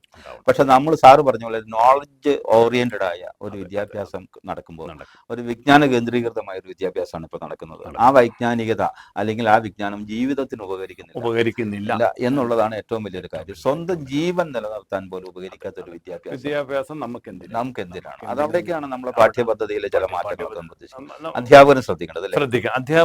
എന്തുകൊണ്ടാണ് അധ്യാപകർ ഈ കുട്ടികൾക്ക് ഇത് പറഞ്ഞു കൊടുക്കാത്തത്? ഈ കുട്ടികളോട് ഈ അപരിചിതമായ വെള്ളക്കെട്ടുകളിൽ പോയി ചാടരുതെന്നും നീന്തി തുടിക്കരുതെന്നും അങ്ങോട്ട് പോകരുതെന്നും, അല്ലെ? കടലിൽ ചെല്ലുമ്പോൾ കടലിലേക്ക് എടുത്തു ചാടുക, ആവേശമൊക്കെ തോന്നാം കടൽ കാണുമ്പോൾ, തിരകൾ കാണുമ്പോൾ, പക്ഷെ അതിലേക്ക് എടുത്തു ചാടിയാൽ ജീവൻ ഉണ്ടാവില്ല എന്നൊക്കെ പറഞ്ഞു കൊടുക്കേണ്ട അവസ്ഥയുണ്ട്. സാഹസികത വേണ്ടെന്നല്ല, പക്ഷെ അത് ജീവൻ അപകടപ്പെടുന്ന സാഹസികത പറ്റിത്തല്ലല്ലോ. സാർ ഒരു കാര്യം കൂടി, ഇപ്പൊ നമ്മുടെ നേര്യമംഗലത്തുനിന്ന് ഇവിടെ വളരെ വരെയുള്ള പ്രദേശങ്ങളിലെ വനം വകുപ്പിന്റെ കീഴിലുള്ള ഈ റോഡ് വനം വകുപ്പ് വിട്ടുകൊടുക്കുന്നില്ല എന്നുള്ള ചില വിവാദങ്ങളും പരാതികളൊക്കെ ഹൈക്കോടതി അതിനൊരു അനുകൂലമായ ഒരു വന്നിട്ടുണ്ട്. ഹൈക്കോടതിയിൽ നിന്ന് തീർച്ചയായിട്ടും ഒരു അനുകൂലമായ നിലപാടുണ്ടായിട്ടുണ്ട്. പക്ഷേ അതിന്റെ പരിസരങ്ങളിൽ ആ റോഡിന്റെ ഇരുവശങ്ങളിലും, പ്രത്യേകിച്ച് ഇവിടുന്ന് അങ്ങോട്ട് പോകുമ്പോൾ ആ വലതുവശത്ത് വലിയ അപകടകരമായ നിലയിലാണ് മരങ്ങൾ നിൽക്കുന്നത്. സാറേ, നമുക്ക് ആർക്കും മനസ്സിലാവുന്ന രീതിയിലാണ് ഇതാണ് ഞാൻ പറയുന്നത്. ഈ വൃക്ഷങ്ങൾ ഏറ്റവും അധികം ഒരു വർഷകാലത്ത് അപകടം ഉണ്ടാക്കുന്നതിൽ ഒരു കാര്യം വൃക്ഷങ്ങളുടെ വീഴ്ചയാണ്. നമ്മുടെ നേര്യമംഗലം പാളറ തൊട്ട് നേര്യമംഗലം വരുന്ന 14 കിലോമീറ്റർ വരുന്ന ദൂരത്തിൽ ഇതിനു മുന്നും വൃക്ഷം വീണ ആളുകൾ മരണപ്പെട്ട സംഭവങ്ങൾ വാഹനത്തിൽ നമ്മുടെ മൂന്നാറിലേക്ക് വന്ന പല അപകടങ്ങൾ, ചിലർ വളരെ ഇതായിട്ട് രക്ഷപ്പെട്ട അനുഭവങ്ങളും ഉണ്ട്. നമുക്ക് മനസ്സിലാക്കാൻ കഴിയുന്ന ഓരോ വർഷങ്ങൾ കഴിയും തോറും റോഡരിയിൽ നിൽക്കുന്ന മരങ്ങളുടെ പ്രായാധിക്യം കൊണ്ടും അല്ലെങ്കിൽ മറ്റു രീതിയിലും ഉണങ്ങിപ്പോയിട്ടൊക്കെ റോഡിലേക്ക് എപ്പോൾ വേണേലും വീഴാം. ഇത് നമുക്ക് മനസ്സിലാക്കുകയും ചെയ്യാം. ഇതിന് ഫോറസ്റ്റ് ഡിപ്പാർട്ട്മെന്റും അല്ലെങ്കിൽ നമ്മുടെ പഞ്ചായത്ത് പോലുള്ള സംവിധാനങ്ങളും, അത് റവന്യൂ സംവിധാനവും, പോലീസും, ഫയർഫോഴ്സും, ഇതെല്ലാം ഉൾപ്പെടെ ഒരു സമിതിയൊക്കെ ഉണ്ടെങ്കിൽ സാറേ, ഇത് ആ മുറിച്ചു മാറ്റേണ്ട വൃക്ഷങ്ങളുടെ കൃത്യമായ ഒരു കണക്കെടുപ്പ് എല്ലാം മഴക്കാലത്തിന് മുമ്പ് നടത്തുകയും അതിനെ വളരെ വളരെ പെട്ടെന്ന്, മാസങ്ങളൊന്നും വെക്കേണ്ട കാര്യമില്ല, ദിവസങ്ങൾ കൊണ്ട് തന്നെ. ഇതിപ്പോ നിയമത്തിന് വേണ്ടിയിട്ടാണ് മനുഷ്യൻ എന്ന മട്ടിലാണ് പല നിയമങ്ങളും മുന്നോട്ട് പോകുന്നത്, അല്ലാതെ മനുഷ്യന് വേണ്ടിയിട്ടല്ല നിയമങ്ങൾ. നിർഭാഗ്യവശാൽ പറയാതിരിക്കാൻ വയ്യ, നമ്മളുടെ മനുഷ്യന്റെ ജീവന് തീർത്തും വിലയില്ലാത്ത ഒരു കാലഘട്ടത്തിലാണ് നമ്മൾ ജീവിച്ചു പോകുന്നതെന്ന് പറയാതിരിക്കാൻ കഴിയില്ല. കാരണം മനുഷ്യൻ പോലും, മനുഷ്യര് അങ്ങനെ ആയിപ്പോവാ. കാരണം പട്ടിയും പൂച്ചയും മറ്റും ഇതൊന്നും വേണ്ടെന്നല്ല, നമുക്കൊരു ഉറുമ്പ് പോലും നമുക്ക് വളരെ വിലപ്പെട്ടതാണ്, അല്ലെന്ന് നമ്മൾ പറയുന്നില്ല. അത് പറയുമ്പോൾ തന്നെ അത് എല്ലാം ഉൾപ്പെടുന്ന, മനുഷ്യൻ ഉൾപ്പെടുന്ന ഈ പ്രകൃതി ജീവിക്കാൻ, മനുഷ്യനും വളരെ സുരക്ഷിതമായി ജീവിക്കാനുള്ള സാഹചര്യം ഇവിടെ ഉണ്ടാവണമെന്നുള്ളിടത്താണ്. ശാസ്ത്ര സാങ്കേതിക വിദ്യയിൽ മനുഷ്യൻ ഇപ്പോൾ അതിൻ്റെ പരകോടിയിലാണ്. എന്നിട്ടും ദുരന്തങ്ങൾ വിടാതെ അവനെ പിന്തുടരുകയാണ്. ഒന്ന് കഴിയുമ്പോൾ മറ്റൊന്ന്. ഈ തരത്തിൽ എന്തുകൊണ്ടായിരിക്കാം മനുഷ്യനെ ദുരന്തങ്ങൾ പിൻപറ്റുന്നത്? ഇതിൽ നിന്നും ശാശ്വതമായ ഒരു പരിഹാരമില്ലേ?